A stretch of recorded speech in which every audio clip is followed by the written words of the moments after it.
Hej, jeg hedder Morten, og jeg er kirkegårdsleder for Skælskør og Eksemagle Kirkegård.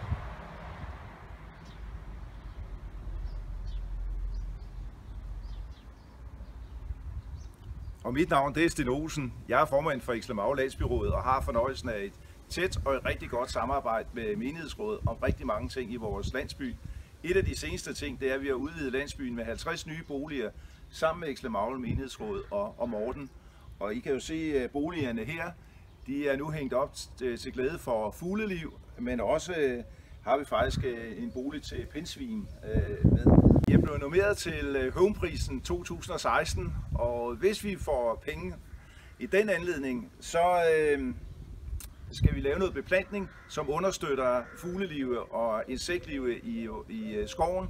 Derfor vil vi håbe, at I vil gå ind på home.dk/homeprisen og stemme på Eksemagle Landsbyrådets indstilling og vores nominering.